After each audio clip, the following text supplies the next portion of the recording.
अस्सलाम वालेकुम दोस्तों, आप देख रहे हैं ट्रेडिंग हब और ट्रेडिंग हब में आप लोग देख रहे हैं गोल्ड का चार्ट। और गोल्ड के चार्ट में आप लोग 1 घंटे का टाइम फ्रेम देख रहे हैं। जैसा कि आप लोगों को मैंने शुरू से बताया था, अगर आपने मेरी पुरानी वीडियोस आप फॉलो की हो तो आपको मैं बताया था ये एक बुलिश जो है ना sorry bearish flag type pattern बन रहा है। उम्मीद है कि यहाँ से ये सेलिंग में आएगा, तो वही हुआ, यहाँ से टूटेगा, सेल में आएगा। उसके बाद अगेन यहाँ से एक बेरिश फ्लैग बना, अगेन ये टूटा और यहाँ से सेलिंग में आया यहाँ तक। और ये हमने ऑलमोस्ट, अगर आप देखें तो हमने तकरीबन 110 से तकरीबन 120 पिप्स कैप्चर्ड भी किए थे अपने वीआईपी ग्रुप में। अगर आप लोगों को हमारे वीआईपी ग्रुप की सर्विस चाहिए तो आप मुझे पर्सनल में मैसेज कर सकते हैं। उसके बाद जनाब हम इसको, मैं आपको एक, ये 1 एच का टाइम फ्रेम है, तो इसमें मैं आपको एक ओवरऑल गोल्ड की इमेज बता देता हूँ। हम हमेशा ट्रेंड के साथ, ट्रेंड को फॉलो करते हुए ट्रेड करते हैं। यहाँ से मार्केट ने अपना ये हाई लगाने के बाद, उसके बाद मार्केट ने अपना मजीद ये लो लगाया। लो लगाने के बाद मार्केट अपना हायर हाई बनाने के लिए यहाँ जाना चाहिए था, लेकिन मजीद मार्केट ने अपना हायर लो बना दिया।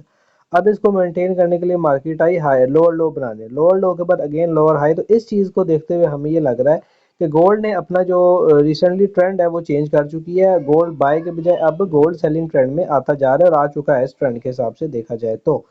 गोल्ड ने अपना ये हायर लोअर लो भी बना दिया इस पॉइंट पे, और ये जिस पॉइंट पे एरो स्टॉप मैंने किया इस पॉइंट पे गोल्ड को हायर लो लोअर हाई बनाना चाहिए और गोल्ड को मजीद सेलिंग में आना चाहिए। अब राइट नाउ सिचुएशन ये है कि हम इसमें देखेंगे किस पॉइंट से हमने सेल करना है, किस पॉइंट से हमने जो है ना बल्कि बाय की तो कोई कंडीशन नहीं बन रही, तो आप लोगों ने बाय में नहीं फंसना। इसलिए मैं अक्सर जो है एक ही बात तब करता हूँ क्योंकि आप लोग कंफ्यूज ना हो जाए।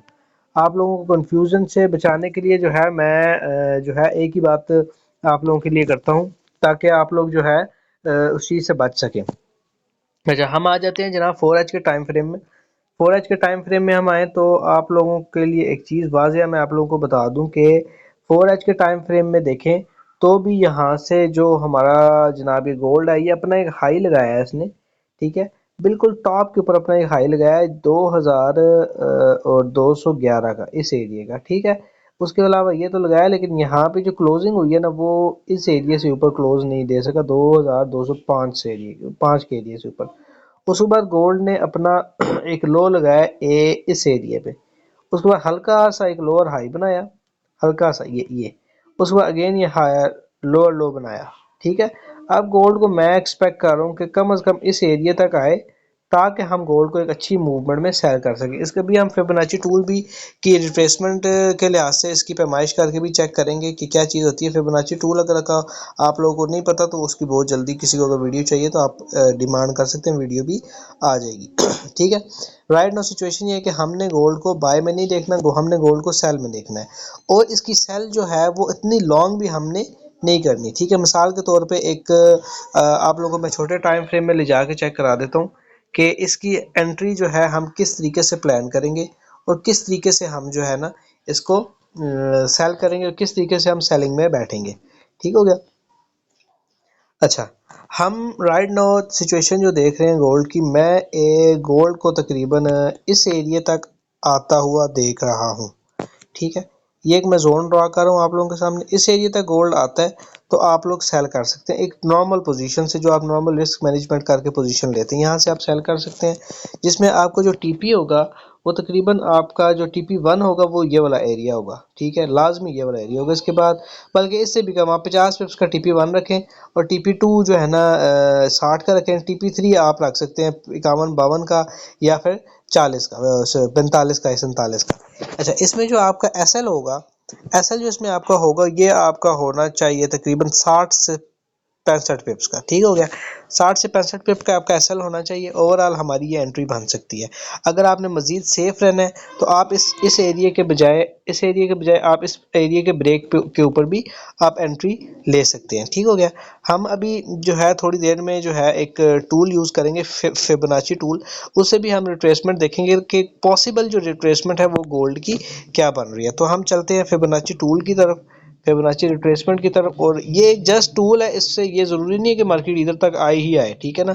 तो अब जो राइट नाउ सिचुएशन गोल्ड की बन रही है वो एक ये गोल्डन जोन हमारा फिब का बन रहा है तकरीबन 2071 का और 2068 का। ये जो जोन, ये भी जो मैं ट्रायंगल रेक्टेंगल सा ड्रा कर रहा हूँ ना, आप इसका कलर भी मैं आप लोगों को समझाने के लिए गोल्डन कर दूंगा कि किस तरीके से जो है ना गोल्ड को हम इन फ्यूचर आप देख सकते हैं लोअर हाई बनाने किस एरिया तक आ सकते हैं। मिसाल के तौर पर अभी यहाँ पे आ गया, लो अपना फेक आउट सा दिया, उस बार गोल्ड इधर तक तो आ सकता है, जहाँ तक मेरे चांसेस है, या जहाँ तक फिबोनाची टूल बता रहा है इधर तक आके नीचे जा सकता है। लेकिन आप अगर लेयरिंग आपने स्टार्ट करनी है तो छोटी सी लॉट के साथ आप 68 से स्टार्ट करें, दूसरी लेयरिंग 70 पे रखें, तीसरी लेयरिंग आप 72 पे रख सकते हैं, और आखिरी लेयरिंग आप 74 पे रख सकते हैं। और आपकी एंट्री, मेन एंट्री भी 74, 75 और 73 के एरिया से ही होनी चाहिए। मेन एंट्री जो है यहीं से ही होगी, तो तब आपका एक अच्छा सूटेबल जो है ना सिनेरियो बन सकता है। इस एरिया से आप लोग एंट्री ले सकते हैं। तो ये जो आपको मैंने एरिया बता दिया, इस एरिया से अगर आप एंट्री लेते हैं तो आपका जो स्टॉप लॉस होगा वो खाली 60 पिप्स का होगा। एक अच्छे लेवल पे स्टॉप लॉस आपका हो सकता है। ठीक हो गया। अगर आप अल्लाह ना करे स्पाइक आउट ना हुए तो आपका एक बहुत बेहतरीन और रीजनेबल आपका प्रॉफिट बन सकता है, और आप इसको खींच के जो है ना 47 तक के एरिया तक लेके आ सकते हैं। अब मैं आपको बताता हूँ कि बल्कि बल्कि इतना काफी है, आप लोग कंफ्यूज हो जाएंगे। बस इंशाल्लाह नेक्स्ट वीडियो में मुलाकात करते हैं। और ये है कि गोल्ड कभी तक एनालिसिस नहीं है, आप लोगों ने फंडामेंटली को ध्यान से देख के मद्देनजर आकर ट्रेड करनी है। बिल्कुल आंखें बंद करके मार्केट में आप लोगों ने नहीं कूद जाना। ठीक है, आप लोगों ने बहुत तरीके से ट्रेड करनी है। फंडामेंटल्स की तरफ हम आगे जाते जाते आप लोगों को मैं जैसे फंडामेंटल्स बता देता हूँ कि आज तो खैर संडे है, तो मंडे को देखते हैं कि हमारे क्या बनते हैं। मंडे को तो हमारी कोई न्यूज़ नहीं है, ट्यूसडे को हमारी कंज्यूमर्स की न्यूज़ है। ठीक है, मंडे को जस्ट गोल्ड जो है ना, हम जो गोल्ड को टेक्निकल ही देखेंगे, टेक्निकल किस तरीके से मूव कर रहा है। ठीक हो गया, और टेक्निकल जो है वो मैंने आपको बता दिए। ठीक है, इंशाल्लाह नेक्स्ट वीडियो में मुलाकात करते हैं। इजाजत दें, अल्लाह हाफिज़।